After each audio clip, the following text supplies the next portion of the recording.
Hola, ¿qué tal? Bienvenidos. En esta ocasión nos encontramos con dos estudiantes. Vamos a hablar sobre temas muy importantes sobre la juventud, la rebeldía, la subversión.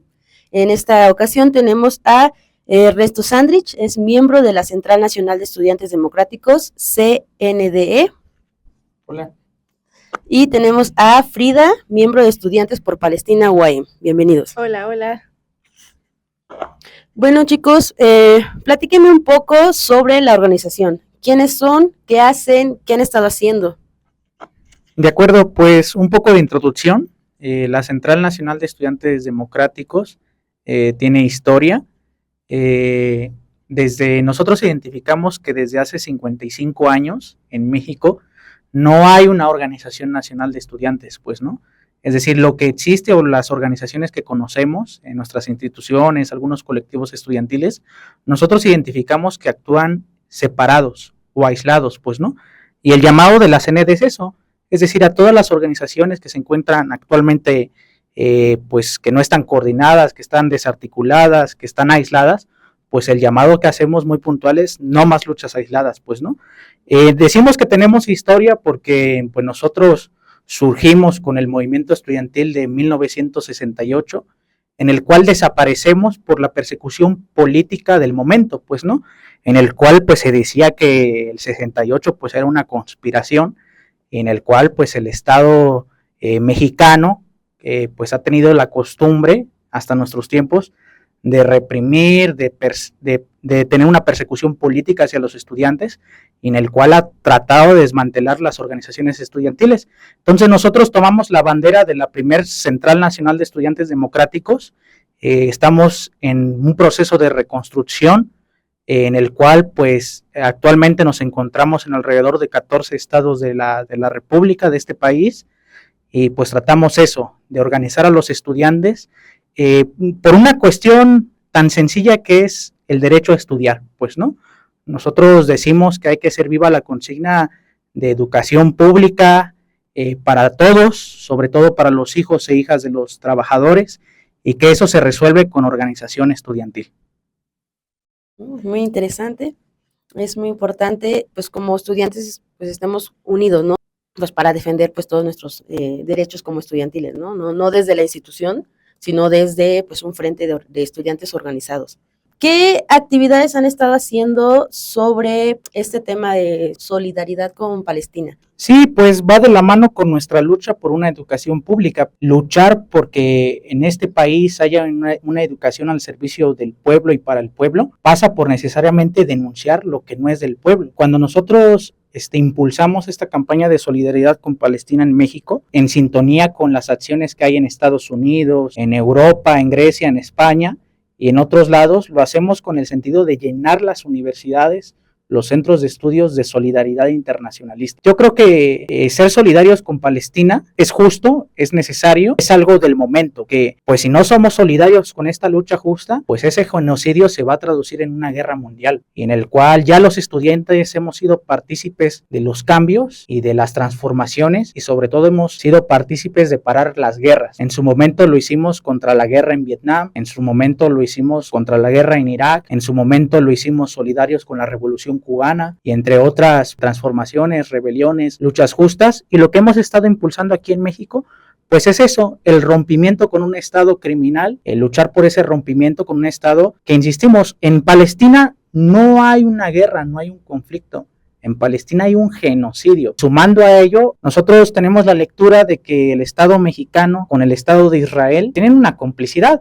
En primer lugar, la complicidad va de la mano con las empresas mexicanas que colaboran en que exista ese genocidio en Israel. Empresas que conocemos muy bien, tanto mexicanas como de extranjeras que están en este país, llámese McDonald's, llámese Starbucks, llámense los bancos como Santander, etcétera. Entonces, y además de esa complicidad que tiene el Estado mexicano con las constructoras, con los monopolios que ejercen construcción allí en Israel, también hay otra complicidad que vale la pena recalcar y que nos compete a nosotros los estudiantes. Este 26 de septiembre cumplimos 10 años de la desaparición forzada de los 43 estudiantes de Ayotzinapa, y en el cual, para los que no lo sepan, porque el Estado mexicano trata de ocultarlo, uno de los responsables de ese genocidio y de esa desaparición, Thomas Herón, se encuentra en resguardo político en Israel, aislado en Israel, protegido en Israel.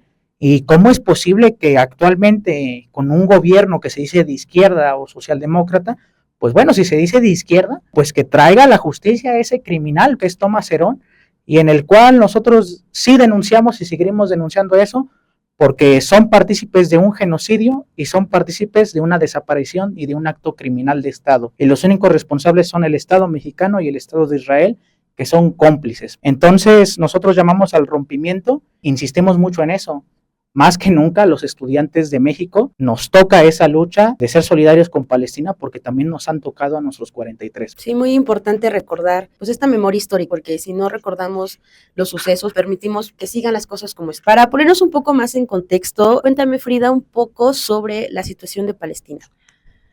Bueno, algo que, sumando a lo que decía Ernesto, el pasado 15 de mayo del año actual, la Secretaría de Relaciones Exteriores emitió un comunicado felicitando a Israel por su independencia. Tenemos que poner y reconocer eso, ponerlo sobre la mesa principalmente, porque hay una cosa que está disfrazada en ese comunicado. Bueno, no es posible que en México se haya conmemorado eso cuando esa misma fecha el pueblo palestino lo denuncia como, híjole, su lucha más fuerte, que es la Nakba, ¿no? La Nakba es una palabra árabe que se traduce como desplazamiento, y bueno, el 15 de mayo de 1948, más de 750,000 palestinos fueron desplazados de sus tierras, 16,000 me parece que fueron asesinados. Entonces estamos hablando de una limpieza étnica, y no es posible que el Estado mexicano haya felicitado a ese Estado genocida por este acto tan terrible, ¿no? Que ellos a la fecha dicen la Nakba no ha terminado, ¿no? Nosotros seguimos siendo víctimas de esta limpieza étnica. Como estudiantes creo que nos tiene que indignar que actualmente no existe ya ninguna universidad en Gaza, las han bombardeado todas, ¿no? Entonces creo que mucha de esta indiferencia que siento que tenemos como estudiantes, que sí parte mucho de la ignorancia, por supuesto, porque es un conflicto entre comillas, muchos lo manejan así, que está a miles de kilómetros de distancia, ¿no? Puede que sea por ahí como un poco de dónde viene como la falta de empatía, pero bueno, como estudiantes creo que tenemos que tener bien en claro eso, qué significa que en un lugar hayan destruido todas las universidades, y no solo eso, sino absolutamente todo. Dentro de las casas han destruido, digamos, su propia memoria, al momento de que ellos entran a las casas y empiezan a destruir sus archivos fotográficos, sus documentos oficiales, todo eso también significa el genocidio, ¿no? Entonces hay que comprenderlo de todos estos puntos. A mí me gusta mucho una autora que de hecho es judía, se llama Ariela Azoulay. Esta autora tiene un ensayo que se llama Historia Potencial, donde empieza a hacer toda una investigación acerca de la Nakba, ¿no? De por qué ella, siendo judía y habiendo nacido en Tel Aviv, no sabía nada de Palestina. Entonces, esto también tiene que ver mucho sobre lo que es el sionismo y cómo se nos ha indirectamente inculcado, pues, esta, ¿cómo se le puede decir al sionismo? Una práctica, una ideología, ¿no? Una Una ideología, doctrina, ¿no? una doctrina, pero que es extremadamente, vaya, genocida, no hay otra palabra, ¿no? Y lo que ella identificaba es qué pasa con estos archivos que se nos ha enseñado como de la Nakba, que están prácticamente disfrazados. Recuerdo muy bien un ejemplo, era una fotografía.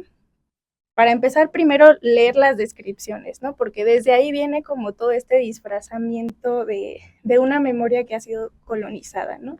La descripción decía, campesinos sembrando arroz, no me acuerdo qué estaban sembrando, pero decía así. Y en la foto se veía pues unas personas que estaban con la boca, sí, con un cubrebocas, con algo tapado, y había una zanja, y en esta zanja pues no se veía qué había, ¿no?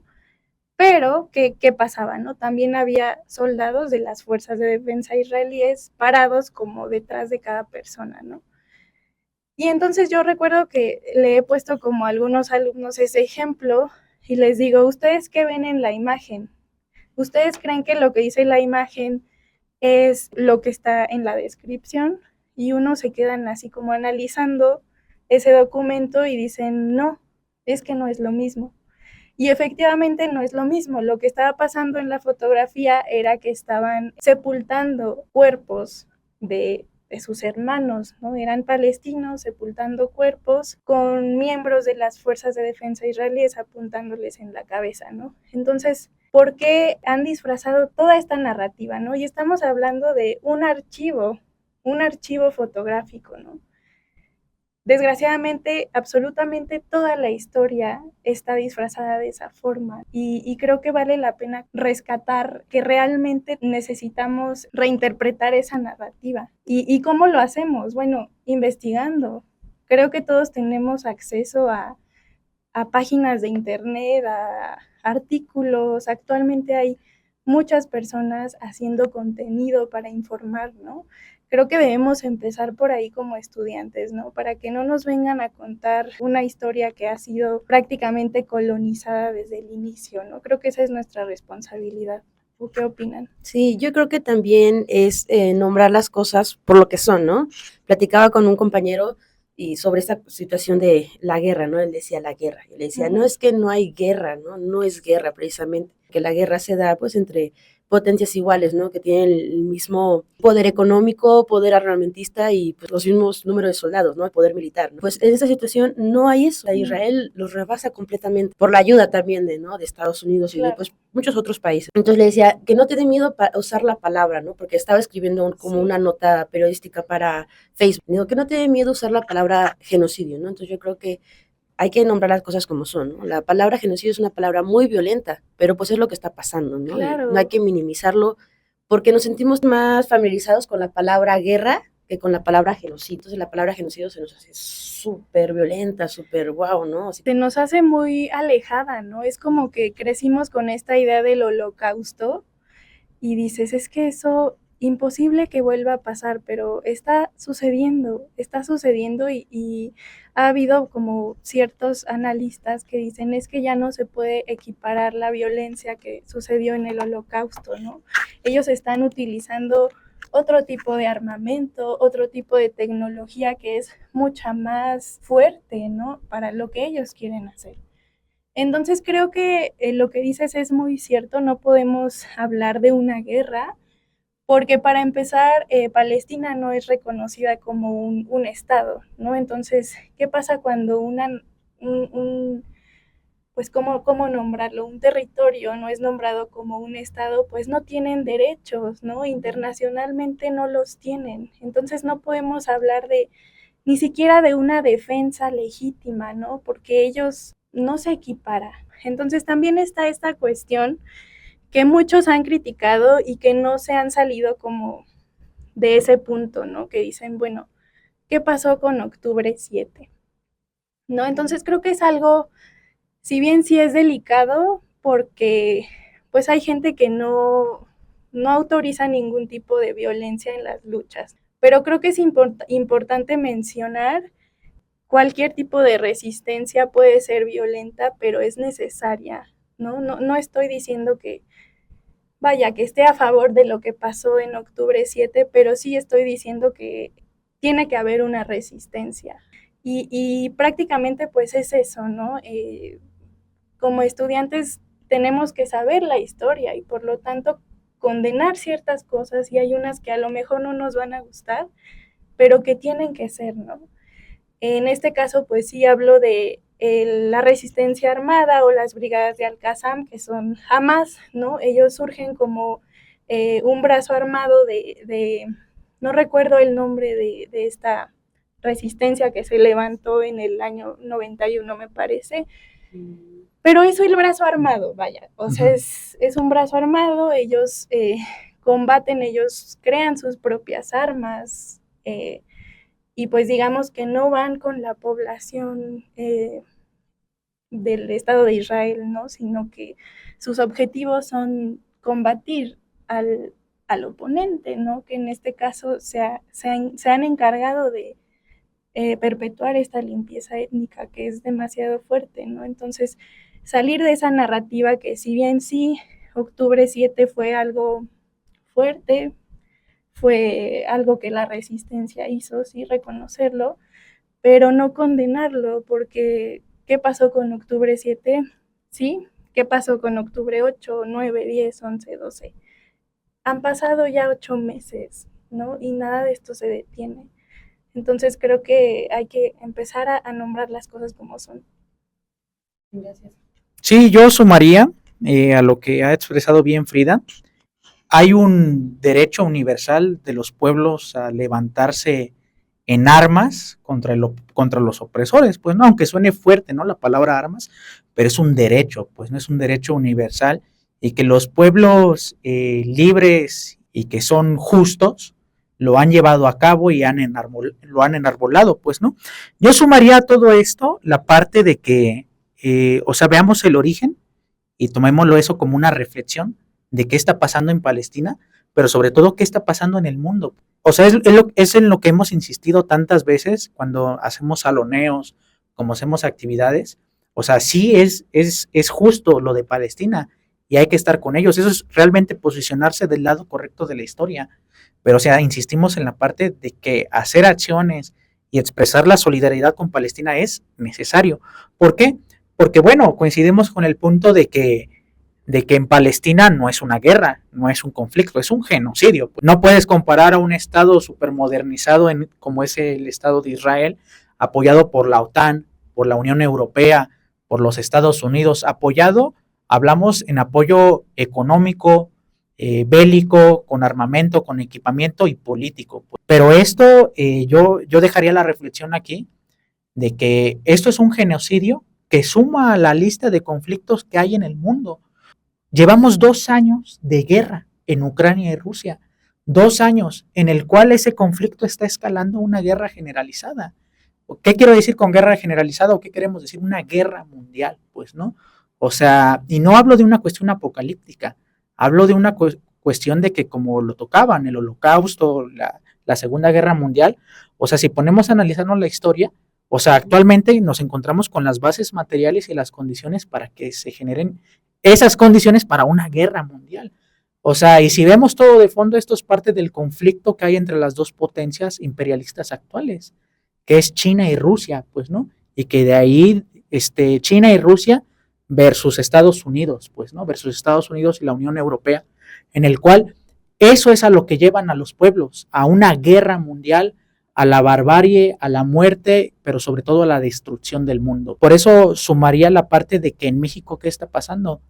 A pesar de que pareciera que estamos del otro lado del charco y a miles de kilómetros de Palestina, de ese genocidio, de los conflictos que hay actualmente en suelo ruso y ucraniano, pues yo creo que los tambores de la guerra ya están sonando en México. ¿Cómo vemos esos tambores de la guerra? Pues en los tremendos aumentos de precios que vivimos desde el año 2022. O sea, la canasta básica aumentó. Y no es una cuestión de la gestión que está en turno solamente, llámese la gestión de la derecha o la gestión socialdemócrata. Es una cuestión del sistema político y económico social llamado capitalismo y que está en todo el mundo, pues, ¿no? Y en el cual a eso lleva el capitalismo, a la muerte y a la destrucción. Por eso si compartimos esa reflexión que en algún momento se arrojaba, pues ¿qué ha resuelto el capitalismo? Nada, absolutamente nada. Por el contrario, nos lleva al mundo, a la guerra, a la destrucción, y pues crea genocidios. Pues si el infierno existe, actualmente el infierno está en Gaza. Añadiendo un poco a lo que mencionaba sobre ¿es ajeno Israel en México? Su armamento, sus fuerzas de defensa, para nada, no lo son.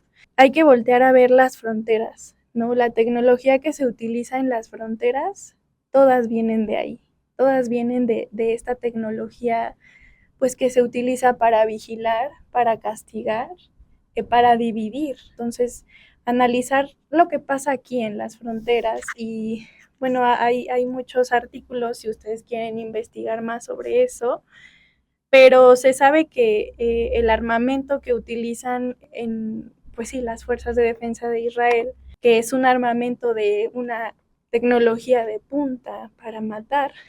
Se han encontrado que varios cárteles de aquí de México, que son pues de los más sanguinarios, cuentan con esas armas. ¿Cómo las adquirieron? Es realmente fuerte, ¿no? Todos los sistemas de vigilancia de muerte, que en este caso yo hablo de la frontera norte, también la frontera sur, por supuesto, no se tiene que dejar de lado, pero son tecnologías que vienen de ahí, ¿no? Son tecnologías de muerte, de división. Entonces creo que no nos vayamos tan lejos a Gaza, que sí es necesario, pero aquí también está pasando, ¿no? Aquí también ellos están trayendo, pues, la muerte al final, que es muerte de, vaya, personas racializadas, ¿no? Personas que, vaya, que no le importan a nadie si mueren o no, ¿no? Creo que eso es algo demasiado fuerte. Creo que un evento más inmediato que podemos nombrar sobre esta situación, pues fue la pasada represión a la protesta que hubo, ¿no? Sí, hace una semana. Hace una semana, ¿no? Que estaban protestando nuestros compañeros universitarios de la UNAM, pues la policía reprimió, en general reprimió en la tarde, ¿no? A la protesta, y en la noche también hubo un incidente que aisló a un eslabón, había infancias, había personas de tercera edad, y pues por ahí había leído yo una nota en la que decía que policías de Israel estaban capacitando a policías de la Ciudad de México. ¿Nos pueden comentar un poco sobre eso, ¿no? Y sobre lo importante que es protestar como estudiantes. Claro, bueno, hablando de ese suceso, efectivamente los encapsularon, o sea, eran personas que, como todos, tenemos el derecho a manifestarnos en el espacio público, en la universidad pública, en cualquier lugar, y los encapsularon, los reprimieron. Y bueno, he leído como estas opiniones que dicen, bueno, pero es que ¿por qué están usando violencia? Y vuelvo a lo mismo. Hay autores que dicen, es que no va a haber un proceso, un cambio, una descolonización, si no es a través de otro proceso violento, ¿no? Es por eso que no debemos negar a la resistencia, ¿no? Cualquier tipo de resistencia es necesaria. En este caso, la resistencia universitaria, creo que se han logrado muchas cosas. Por ejemplo, en varias universidades de Estados Unidos existen estos convenios con ciertas universidades en Israel, y actualmente esas relaciones ya no existen, ¿no? Y todo fue gracias a las manifestaciones de los estudiantes. Entonces necesitamos ir y entrar por todos los lados posibles. Sí, sumando a lo que bien describía Frida, yo creo que en este país, o sea, y ahí me regresaría un poco al inicio, ya hay una costumbre del Estado mexicano de reprimir, de tener una persecución política hacia los jóvenes en específico y hacia los estudiantes, pues, ¿no? Es decir, 68, 71, 2014 con Ayotzinapa, 2021 en Mactumatzá y en general en cada una de las manifestaciones que hacemos los jóvenes, ¿no? En un acto de repudio, en un acto de rebeldía y en un acto de solidaridad sobre todo, y en el cual, o sea, volvemos a lo mismo, o sea, ¿quién está reprimiendo y en manos de quién está el poder? O sea, ¿por qué lo están haciendo? ¿Cuáles son sus razones? Si nos damos cuenta, México es un punto de tránsito de los migrantes latinoamericanos, caribeños, que buscan una mejoría de sus vidas, mejorar sus vidas, pues en los Estados Unidos de América, y en el cual, ¿qué significa México ahí? Bueno, México es un espacio de tránsito. ¿Y qué ha hecho el Estado mexicano? Que se dice, pues bueno, ser un Estado de primero los pobres, un Estado que incluso se llega a pintar de la blanca paloma de la paz, pues ¿qué ha hecho? Pues mandar a la Guardia Nacional a reprimir a estos hermanos migrantes. Entonces, a lo que voy con este ejemplo, si nos damos cuenta, la militarización del país para eso ha servido, para adiestrar, para reforzar con equipamiento a las fuerzas, llámese las fuerzas policíacas, llámese las fuerzas de la Guardia Nacional, que pues bueno, ahora tienen mejoras, y en el cual esas mejoras las usan para reprimir a los que luchamos, pues no, día con día. Esta manifestación que se da es producto y consecuencia de las manifestaciones que hubo en Estados Unidos precisamente. Yo creo que los estudiantes norteamericanos nos dieron una lección, pues, de cómo se deben de hacer las cosas. Y dijeran por ahí, en la mera cueva, en la mera boca del lobo, pues lo hicieron. Entonces, esa lección o ese faro viene a iluminar aquí en México con los campamentos que hay en la UNAM. Y esos campamentos que ayudaron y que nos dieron esa lección aquí en Morelos de hacer algo, ¿no? De hacer algo por Palestina, de hacer algo por lo que está pasando. Y miren, para ir concluyendo en esta parte, la razón principal por la cual el Estado mexicano defiende a capa y espada la Embajada de Israel es porque México es cómplice de ese genocidio, pero que porque México política y económicamente en la cadena imperialista está posicionado. ¿En qué está posicionado? En el TEMEC, Tratado México-Estados Unidos-Canadá. ¿Qué significa el TEMEC? Pues bueno, que sus capitales, que los monopolios mexicanos, estadounidenses y canadienses, pues están unidos. Y esos monopolios a su vez están unidos con los monopolios que están en la Unión Europea. Y que esos monopolios que están en la Unión Europea financian a la OTAN, a esa organización político-militar terrorista, diría yo, y que esa organización terrorista mundial reprime y es cómplice de lo que pasa en Palestina. Pues no, entonces esa es la razón principal por la cual, pues vamos a decirlo, cada que nos manifestemos va a ser comúnmente que veamos a esos represores ahí, y que nada, yo concluiría en que nada ha cambiado en México, nada ha cambiado en México, y creo yo que este tipo de cuestiones, o este tipo de imágenes que estamos viendo de represión, nos animan a cambiarlo todo y que nos animan a que puede existir una sociedad distinta, un mundo mejor en el cual se rompa el mundo que nos llevan de barbarie. Por ejemplo, vemos el infierno en Palestina, pero también vemos el infierno en la parte norte de nuestro país, en la parte sur, en Tamaulipas, en Sinaloa, aquí mismo en Morelos, del narcotráfico, y que ese narcotráfico es financiado por esos grupos de poder o esa oligarquía que está hoy en el poder. Entonces, concluiría en esa parte y creo que tenías otra pregunta referente a eso, ¿no?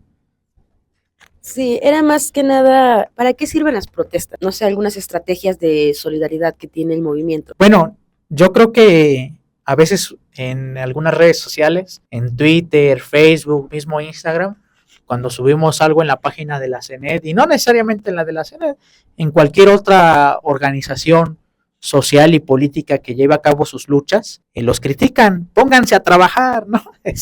¿Para qué salen a luchar? No están perdiendo su tiempo.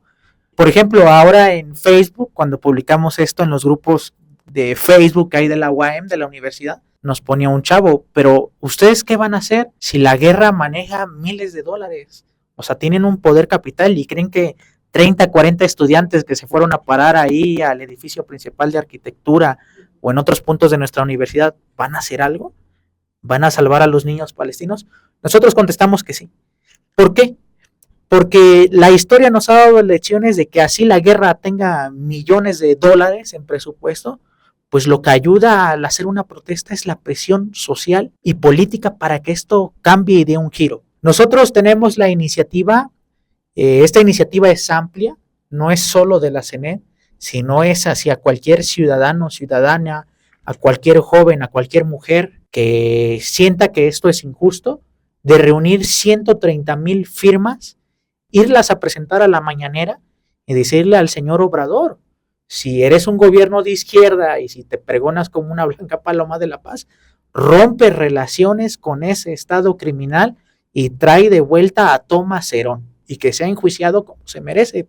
Es decir, vemos a los niños palestinos sufrir, a las niñas palestinas, pero también vemos a 43 padres y madres desesperados desde hace 10 años y que nadie les da respuesta. Muestra que Enrique Peña Nieto y Obrador pues son lo mismo. ¿Y qué se espera ahora con el nuevo gobierno, no?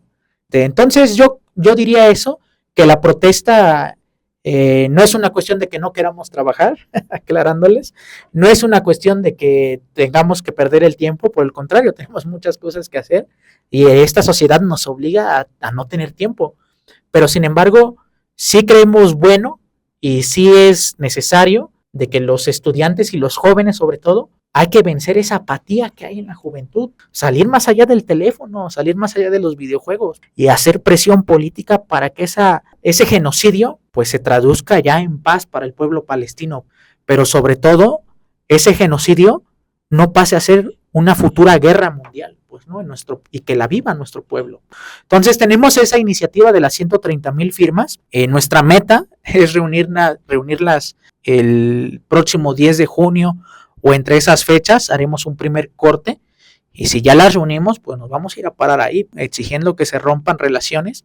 Y a su vez un breve comercial en el mes de julio, los días 12, 13 y 14, viernes, sábado y domingo me parece que es, pues para vencer esa apatía y que los estudiantes no nos desmovilicemos, pensamos hacer un campamento, pues, ¿no? Es decir, un campamento amplio, un campamento en primer lugar en solidaridad con Palestina y un campamento que a su vez nos sirva a los estudiantes a eso, a vencer la apatía, a ser solidarios, pero sobre todo a empezarnos a organizar para lo que se viene.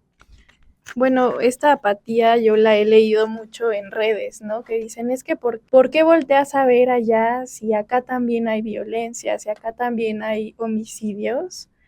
Y vaya, es una cuestión de humanidad, o sea, nada nos impide tener empatía para otro pueblo, ¿no? Para ver más allá de todo esto. Y bueno, también esta otra cuestión de una amiga me decía, es que, ¿sabes qué? A mí me cuesta mucho ver lo que está pasando porque pues mi cabeza no puede asimilarlo, ¿no? Y por eso mismo es que me he mantenido como muy alejada de todo lo que está pasando. Y claro que se entiende, ¿no? Como que creo que cada mente procesa este tipo de información que es sumamente fuerte, pues de diferentes maneras. Es por eso que cada pequeña acción importa, ¿no? Entonces yo le decía, puedes dejar de comprar acá, puedes dejar de comprar acá, ¿no? Dejar de comprar a todos estos productos que son cómplices del genocidio, puedes compartir en tus redes sociales, ¿no? Creo que nos la pasamos hoy día pues pegados al teléfono. Es lo mínimo que podemos hacer, o sea, no nos lleva ni 30 segundos, ¿no? Y creo que, como les comentaba hace rato, hay gran cantidad de personas que se están dedicando a difundir información, ¿no? A poner hechos reales, informados, porque también no debemos demeritar lo que están haciendo los periodistas en Gaza, ¿no? Muchos de ellos han dado su vida con tal de que nosotros podamos tener esa información, ¿no? Es por eso que no sé si vieron lo que pasó recién con una plantilla de Instagram, que era una plantilla generada con inteligencia artificial, ¿no? Que dices, creo que como 40 millones de personas la compartieron y fue como, sí, pero no es suficiente. No es suficiente porque no necesitamos imágenes creadas con inteligencia artificial para demostrar la realidad, ¿no? Yo sé que a lo mejor tú no quieres compartir un cuerpo de un niño mutilado, pero créanme que hay ciertas fotografías que han hecho estos periodistas que sin tocar como esas cuestiones que son demasiado fuertes, las tocan. Y vaya, creo que por ahí podemos empezar, ¿no? O sea, a lo mejor no puedes ver eso, pero puedes compartir infografía, puedes compartir gran cantidad de cosas, ¿no? Creo que por ahí podemos empezar en caso de que ustedes quieran sumarse, creo que es sumamente necesario. Sí, aparte un primer paso podría ser como la sociabilización de ese tema, ¿no? Tal vez muchos no somos expertos, ¿no? O no conocemos la historia, ¿no? La desinformación que hay, ¿no? Pero sí podemos como compartir nuestras opiniones o ciertos comentarios con nuestros familiares, con nuestros amigos. Y yo creo que es muy importante que como estudiantes sí tratemos de posicionarnos o desde el pensamiento crítico, desde el conocimiento, que es como pues, el parteaguas de una universidad. Entonces sería como un primer paso es ponerlo en tema de discusión, ¿no? Sin llegar a conclusiones, sin llegar a quién tiene razón, quién no, simplemente pues empezar a socializarlo, ¿no? Empezar a que circule, ¿no? Y pues esto de compartir información pues también se me hace muy un primer paso, como bien como dices, ¿no? O sea, tal vez no, pues escribir ahí un tratado o un algo, ¿no? O ser muy radical, ¿no? O sea, con simples acciones como compartir y sociabilizarlo son suficientes. Claro. Algo que a mí me gusta mucho como dimensionar es le comentaba a Ernesto hace rato, ¿no? Como esta dimensión territorial que existe entre Tel Aviv, que es la capital de Israel, y la Franja de Gaza, que es donde actualmente están ocurriendo pues todos los bombardeos, ¿no? son solamente de 81 a 90 kilómetros de distancia, ¿no? Entonces yo lo equiparo con Cuernavaca, Ciudad de México, ¿no? Es como si en Cuernavaca ahorita estuviese pasando un genocidio y en Ciudad de México estuviesen viviendo la vida normal. En paz. Es totalmente irreal dimensionarlo así, ¿no? Dices, llegas en hora y media o menos a la Ciudad de México. Entonces creo que por ahí empezar como, que yo sé que no es necesario porque ningún mártir nos debe absolutamente nada, pero sí es como un punto de partida para hacer este análisis geopolítico, ¿no? De lo que es pues un genocidio en kilómetros, ¿no? Incluso. Sí, pues yo sumaría esa parte. Yo creo que la información es necesaria porque a pesar de que en pleno 2021, en plena modernización y con el auge de las inteligencias artificiales, era para que fuera, todo el mundo estuviera informado, pues la verdad es que no. O sea, hay una campaña de desinformación mediática hacia, sobre todo hacia los jóvenes, que son pues naturalmente el relevo generacional de los que de nuestros padres. Pues. Entonces hay una campaña especial hacia los jóvenes de desinformación y yo coincido plenamente en ese punto. Por eso la importancia de que creo yo que ahora que regresemos a clases después de este periodo de verano vacacional, pues inmediatamente, o sea, es que es un tema candente, que nosotros nos vamos de vacaciones, pero el genocidio no se va de vacaciones, o sea, el genocidio sigue. Entonces, por eso tanto la insistencia, ¿no? En que a pesar de que no estamos en escuela, pues lo podemos traducir en las calles, ¿no? Esa conciencia. Entonces yo creo que ese es un punto importante, pero la conciencia es un factor pues, para que la conciencia, lo que pensamos, esas ideas justas se materialicen, pues necesita ese factor subjetivo de la organización. Es decir, ¿quién organiza esto? ¿Qué estructura lo hace? ¿Quién lo va a hacer? ¿Quiénes lo van a decidir? ¿Quiénes se comprometen? ¿Quiénes son los abnegados para hacerlo? Por eso sumaría o pondría esos ejemplos que quizás parecen pasados o movimientos pasados, pero no lo son. O sea, mismo caso de la guerra contra el caso de Vietnam, ¿no? O sea, aquí en México hubo una presión política interesante que ayudó a que se frenara esa guerra, que fue un caso similar, era un pueblo desarmado, era un pueblo campesino, agrícola, en el cual pues era atacado por la principal potencia capitalista del momento, que era los Estados Unidos, bueno, y que posiblemente en la actualidad lo siga haciendo y comparta escenario con China. O sea, la conciencia es importante, pero va de la mano con la organización, ¿no? Sino quien lo hace materia. Bueno, para finalizar, no sé si gustan dar algún mensaje, ya dimos varias opciones de qué podemos hacer los estudiantes. Entonces, ¿algún mensaje, alguna invitación para nuestra audiencia? Bueno, pues como estudiantes es una responsabilidad muy grande, no podemos fallarle así a los jóvenes de Gaza, empatizar desde todos los puntos posibles, conocer, compartir, informar.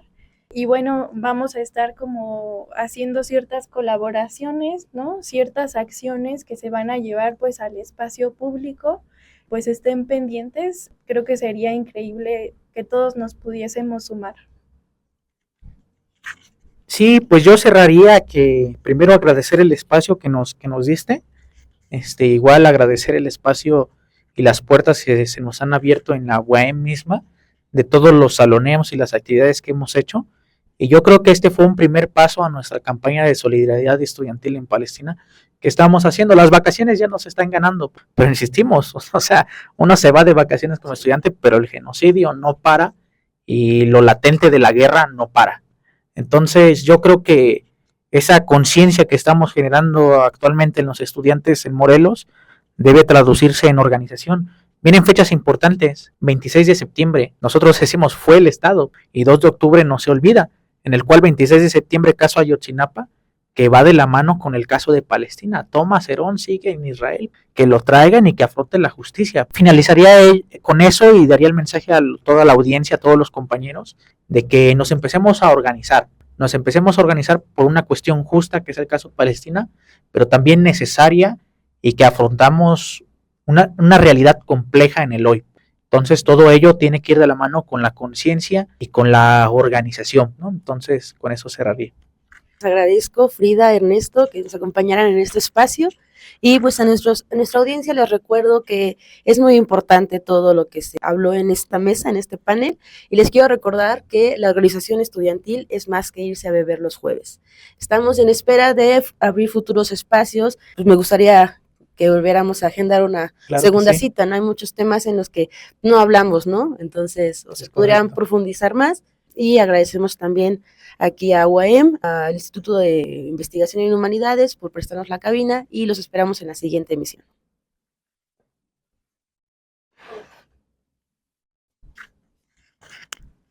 ¿Ya no vas a hablar? No, ya.